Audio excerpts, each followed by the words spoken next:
रामकृष्ण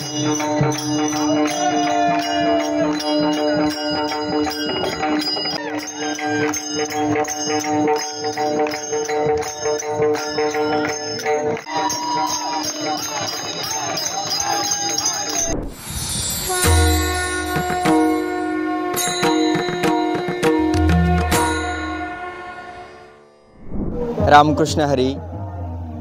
आपण सर्व बघत आहोत यंदा फॉर द पीपल या चॅनलच्या माध्यमातून आपली वारी आपली परंपरा या पंढरीच्या वारीमध्ये महाराष्ट्र शासनाने अनेक असे उपक्रम जे आहेत ते यावर्षी राबवलेले आहेत. असाच एक आगळा वेगळा उपक्रम जो आहे तो आपल्याला या वारीमध्ये बघायला मिळालेला आहे. तो म्हणजे वन विभागाने राबवलेला एक उपक्रम आपण जाणून घेणार आहोत. महाराष्ट्र शासन वन विभाग पुणे समसंग पुणे आणि वन परिक्षेत्र सासवडच्या माध्यमातून हा उपक्रम जो आहे तो आपण बघतो आहोत की एक पेड़ माँ के नाम. नक्की या विषय आपण जाणून घेणार आहोत की महाराष्ट्र शासनाचा हा उपक्रम जो आहे तो किती वर्षापासून चालू आहे आणि नक्की या उपक्रमाच्या माध्यमातून तुम्ही या वारकऱ्यांना किंवा महाराष्ट्राला काय संदेश देत आहात. सर, आम्ही वन विभागाच्या वतीने दरवर्षी वृक्ष लागवड तर करतोच, परंतु अशा योजना की ज्या जनतेपर्यंत पोहोचवण्यासाठी आम्ही प्रयत्न करत असतो. तसेच पाठीमागे 50 कोटी वृक्ष लागवड ही योजना राबवली होती आणि ती यशस्वी झाल्यानंतर अनेक वृक्षतोड किंवा यामुळे वृक्षांची जंगलाची घनता वाढवण्यासाठी वेगवेगळे उपक्रम वन विभागामार्फत राबवले जातात. त्यातच यावर्षी अमृत वृक्ष आपल्या दारी ही योजना राबवलेली आहे आणि ती आमच्या सासवड नगरीत सोपान काका नगरीत पालखीचं जे माऊलीचं आगमन झालं तेव्हापासून आम्ही स्वागतासाठी वन परिक्षेत्र सासवड व सर्व कर्मचारी आम्ही त्यांच्या स्वागतासाठी असतो आणि वृक्षांच्या आणि दिंडीमार्फत आम्ही जनजागृती करत असतो. या दिंडीच्या मार्फत ही जी सगळी मंडळी आहे वन विभागाची सासवडमधली ती जनजागृती देखील करत असते आणि या वारीमध्ये हा एक वेगळा उपक्रम जो आहे तो राबवत देखील असते. एक आगळा वेगळा हा महाराष्ट्र शासनाचा उपक्रम आहे. त्याविषयी काय आनंद होतोय किंवा ही सगळ्या संकल्पना महाराष्ट्रातल्या शेतकऱ्यांपर्यंत म्हणा किंवा सगळ्या वर्गापर्यंत घेऊन जाताना काय भावना आहेत मनामध्ये? आज सर कसं आहे, जंगलाची घनता वाढवणे आणि जंगलाकडं जी वन्य प्राण्यांची संख्या वाढती त्या दृष्टीने जर बघितलं तर आमच्या वन अधिकाऱ्याला नक्कीच अभिमान वाटतो.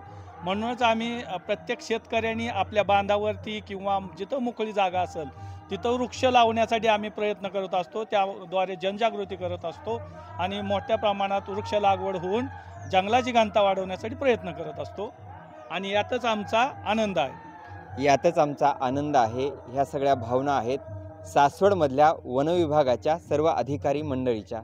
आपण अजूनही जाणून घेणार आहोत की किती वर्षापासून हे उपक्रम महाराष्ट्र शासन राबवत आहे किंवा नव्याने राबवत आहे का याच वर्षी हा उपक्रम राबवला जात आहे. ह्या उपक्रम शासनाचा जर वर्षप्रमाणे असतो सालाबादप्रमाणे. ह्या वर्षी आता आपल्या इकडं केंद्र शासनाची नवीन एक आली, एक पेड़ माँ के नाम, जेणेकरून आपण आपल्या आईच्या नावाने एक झाड लावायचं किंवा आई मुलगा ह्या दोघांनी मिळून एक झाड लावायचं, जेणेकरून त्यांना आईकडून मुलांना शिकवण मिळते आणि आपण आपल्या स्मृती आईच्या ह्यासाठी एक झाड लावलं मग ते आपण जपतो आणि त्यामुळं त्या दृष्टीने झाडं जगवा हे होते, संकल्पना बी होते आणि ते पण होतं, दोन्ही गोष्टी होतात. आपण बघतो आहोत की खूप सुंदर अशा प्रतिक्रिया ह्या सगळ्या मंडळीच्या होत्या की आपल्या आईसारखं आपल्या सगळ्या गोतावळ्यासारखं आपण वृक्षांना जपलं पाहिजे, जंगलाची घनता जी आहे ती वाढवली पाहिजे, जंगलाचं संरक्षण केलं पाहिजे. वन विभागाच्या माध्यमातून वेगवेगळा असा संदेश घेऊन ही सगळी मंडळी आज वारीमध्ये दाखल झालेली आहे. वारीमध्ये काय आनंद मिळतो ह्या सगळ्या गोष्टी सांगताना किंवा समजून देताना सगळ्या लोकांना? वारीत आता आनंद म्हणजे वेगळाच असतोय. धार्मिक पण होतं, शासकीय स्कीम पण योजना राबवल्या जातात आणि ह्या दृष्टीचा जो आनंद आहे असा थोडं शब्दात सांगणं अवघडच आहे. त्या बघितलं तर तसं असं एक समाधान मिळते वेगळंच आणि पुढं काम करायला उत्साह मिळतो, समाधान मिळतो. बरं, ह्या शासनाच्या या उपक्रमाच्या माध्यमातून आपण वारकऱ्यांमध्ये जाता, आपली वारी होते? हो, होते ना, नक्कीच आपली देखील वारी होते. हा आनंद देखील चेहऱ्यावरती आहे. कितीतरी स्कीम आहेत यावर्षी महाराष्ट्र शासनाने आणि अगोदरही राबवलेल्या आहेत, पण यावर्षी आगळी वेगळी स्कीम जी आहे ते आपण बघतो आहोत की निसर्गाचं संगोपन कसं करावं, घनता कशी वाढवावी आणि जंगलाचं जे सगळं एकंदरीत ते संरक्षण आहे किंवा हे वृक्षवाढ कशी करता येईल ह्या सगळ्या गोष्टी समजावून सांगणारी वारीमध्ये एक दिंडी निघालेली आहे. वन विभागाच्या माध्यमातून सासवडकरांनी या सगळ्या मंडळींनी ही दिंडी या वारीमध्ये काढली आहे. तुकोबारायांनी सांगितल्याप्रमाणे वृक्षवल्ली आम्हा सोयरे वनचेरे हा संदेश घेऊन तुम्ही चाललात वारीमध्ये? हो, आम्ही तर दरवर्षीच ही योजना वृक्षवल्ली आम्हा सोयरे वनचरी याप्रमाणे आम्ही दरवर्षीच वन विभागाच्या कार्याप्रमाणे वृक्ष लागवड करतच असतो. पण ही आगळी वेगळी जी वारकऱ्यांच्या बरोबर जे जनजागृती करत असतो ती अख्ख्या महाराष्ट्रभर थोड्या वेळात आम्हाला प्रसारित करता येतं, म्हणून आम्ही जनतेपर्यंत जातोच. तर त्याचबरोबर वारकऱ्यांबरोबर सुद्धा मिळून आम्हाला जाण्यास मिळतं आणि आमची ही जरी आम्ही पंढरपूरपर्यंत पोहोचलो नाही तरी आम्हाला विठ्ठलाचं दर्शन इथंच झाल्यासारखं होतं. विठ्ठलाचं दर्शन इथेच झाल्यासारखं होतं आणि तुकोबारायाने आपल्या अभंगामध्ये सांगितल्याप्रमाणे खरं तर वृक्षवल्ली आम्हा सोयरे वनचरे पक्षी सुस्वरे आळविती, खरं तर हा संदेश घेऊन तुकोबाच्या पायवाटेने ही सगळी मंडळी जी आहे वन विभागाची सासवडकर मंडळी ती आज आपल्याला चालताना दिसते आहे.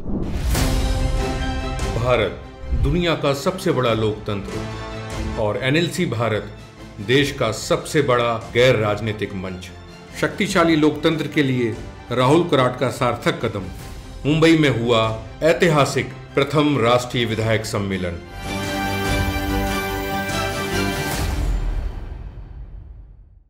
या पंढरीच्या वारीमध्ये यावर्षी कितीतरी उपक्रम जे आहेत ते आपल्याला बघायला मिळत आहेत. पण या सर्व वारीमध्ये सगळ्या वारकऱ्यांचं आणि सगळ्या दिंड्यांचं एक लक्ष वेधून घेणारी दिंडी आहे ती म्हणजे संविधान दिंडी, जी समता बंधुता एकोप्याचं दर्शन या वारीमध्ये सर्वांना घडवताना आपल्याला दिसते आहे. पाठीमागे आपण बघतो आहोत की डॉक्टर बाबासाहेब आंबेडकर संशोधन व प्रशिक्षण संस्था बार्टी पुणे यांच्यामार्फत ही दिंडी निघाली आहे पंढरपुराकडे. आपण त्यांच्याकडनं जाणून घेणार आहोत नक्की संविधान दिंडी का काढावीशी वाटली.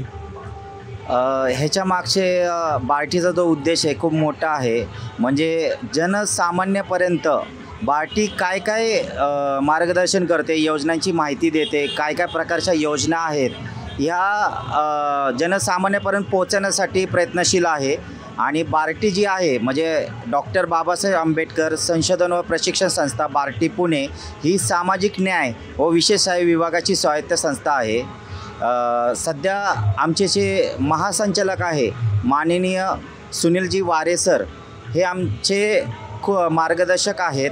त्यांच्यासोबतच विभाग प्रमुख डॉक्टर सत्येंद्रनाथ चव्हाण सर, निबंधक इंदिरा आस्वार मॅडमजी हे आम्हाला मार्गदर्शन वेळोवेळी करत राहतात. आणि आम्ही जे करत आहोत ते वारकरी संप्रदायांना संविधान काय आहे, त्याच्या मूलभूत गरजा काय आहेत आणि कलमांची थोडीफार आम्ही माहिती देत आहोत. आणि संविधानाने भारतासाठी, भारतातल्या सर्व जाती धर्माच्या लोकांसाठी काय काय म्हणजे योजना करून ठेवलेल्या आहेत हे त्याचा आम्ही प्रसार करत आहोत. वारकऱ्यांना संविधान कळावं या हेतूने ही संविधान दिंडी निघाली आहे पंढरपुराकडे. खरं तर ही दिंडी सगळ्यांचं लक्ष वेधून घेत आहे आणि या दिंडीमधून सर्व वारकऱ्यांना संविधान समजावून सांगितलं जातं. अशी एक आगळी वेगळी दिंडी आज पंढरपुराकडे वारीसाठी निघालेली आहे. खरं तर एकोप्याचं दर्शन ही दिंडी जी आहे ती घडवते आहे. डॉक्टर बाबासाहेब आंबेडकरांनी देखील एकच संदेश दिला या समस्त सृष्टीला, या जगाला, की जात पात धर्म सोडून माणूस हवं फक्त, रंग कुणाचाच नाही पांढरा, सगळ्यांचंच लाल रक्त, एका रक्ताची आपण माणसं आहोत. त्यामुळे जात पात धर्म हे सगळं सोडून एकोप्याचं दर्शन ही दिंडी आपल्या सर्व वारकऱ्यांना आपण पुरवत आहात, दाखवत आहात आणि समजावून सांगत आहात संविधानाचं महत्त्व. काय सांगाल? आपण गेल्या 3 वर्षापासून हा उपक्रम राबवत आहे. ह्या उपक्रमाचा मुख्य उद्देश जो आहे तो म्हणजे आपल्या भारताचं संविधान कुणी लिहिलं आणि भारतातील या संविधानामधील जे काही समता, स्वातंत्र्य, समानता, बंधुता हे जे मूलभूत तत्त्व आहेत हे लोकांपर्यंत पोचले पाहिजेत. त्याचबरोबर लोकांना संविधानाने दिलेले अधिकार म्हणजे काय हे आपण लोकांपर्यंत पोचवण्याचं काम करत आहोत. ह्याच्यामध्ये प्रामुख्यानं आपण जे काम करत आहोत त्यामध्ये शाहिरी कार्यक्रम असतील, म्हणजे शाहिरीमधून आपण लोकांपर्यंत प्रबोधनात्मक कार्यक्रम घेत आहोत. त्याचबरोबर आपले वारकरी संप्रदायाचे जे हरिभक्त पारायण महाराज असतात त्यांच्या माध्यमातून संतांचे विचार, त्याचबरोबर संविधानाचे महत्त्व हे आपण पोचवण्याचं काम करत आहोत. अशा प्रकारे आपण हे संपूर्ण उपक्रम आहे तो आळंदीपासून चालू करून पंढरपूरपर्यंत वेगवेगळ्या कार्यक्रमांच्या माध्यमातून लोकांना प्रबोधनात्मक उद्देश देण्याचं काम आपण करत आहोत. खरं तर डॉक्टर बाबासाहेब आंबेडकरांनी किती दऱ्यानी डोंगर भीम नेटाने चढला, किती दऱ्यानं डोंगर भीम नेटाने चढला, अंधाराच्या राणी त्याने उजेड पेरला. उजेड पेरणाऱ्या डॉक्टर बाबासाहेब आंबेडकरांचं संविधान घेऊन तुम्ही वारीत निघाला आहात. आपण आहोत आज सासवड नगरीमध्ये आणि बघतो आहोत की वारकऱ्यांनी जो आहे तो फुगडीचा इथे फेर धरलेला आहे. पलीकडे आपण बघतो आहोत की सगळ्या माता माऊल्या ज्या आहेत त्या आज फेर बसलेल्या आपल्याला दिसत आहेत आणि सासवड नगरी जी आहे त्याच अक्षरशः वारकऱ्यांनी दुमदुमून गेलेली आहे. हजारो ज्या दिंड्या आहेत त्या सासवड नगरीमध्ये दाखल झालेल्या आहेत. आपण बघतो आहोत की फुगडीचा जो फेर आहे तो या सगळ्या मंडळींनी इथे धरलेला आहे. खरं तर हे भक्तिमय असं वातावरण जे आहे ते आज सासवड नगरीमध्ये आपल्याला बघायला मिळतं आहे. खरं तर आपण जाणून घेणार आहोत नक्की काय आनंद होतो आहे आणि ह्या सगळ्या काय आनंद होतो आज. खूपच आनंद झाला. स्वरूप माऊलींचे दर्शन झाले असं वाटते आणि वारकऱ्यांची सेवा करायला आलो होतो, पण डॉक्टर सोडून एक माणूस भावानी एवढा आनंद इकडे पण भेटू शकता आज माहीत पडलं. एक डॉक्टर आहात. येस, आणि डॉक्टर आहेत पण वारकऱ्यांना बघून इथे आलात आनंद लुटण्यासाठी. तोच आनंद सगळ्यांनाच पाहिजे. आता आपण सगळेजण आपल्या आयुष्यात व्यस्त असतात, पण तो आनंद कुठे ना कुठेतरी मिसिंग आहे. तर तो आनंद खरं वारकऱ्यांमध्ये आहे. ते जसं जगतात ते सगळं राहतात. तो आनंद या सगळ्या आमच्या डॉक्टरांना आज यांच्या स्वरूपात आम्हाला भेटलं आहे. सगळ्या माऊलींचं मी मनापासून धन्यवाद करतो आणि असंच आनंद आम्ही दरवर्षी जिज्ञासा पश्चिम महाराष्ट्राच्या वतीनं आम्ही इकडे येणार, वारकऱ्यांची सेवा करणार आणि हा आनंद नक्कीच परत परत लुटणार. आपण बघतो आहोत की वारीमध्ये आनंद लुटण्यासाठी ही सगळी वेगवेगळ्या पद्धतीची मंडळी जी आहे ती सहभागी होताना आपल्याला दिसते आहे. कॅमेरामन मोहन राईतकरसह मी गणेश आघाव, सासवड. आणि तुम्ही सर्व बघत आहात पंढरीची वारी, आपली परंपरा. रामकृष्ण हरी.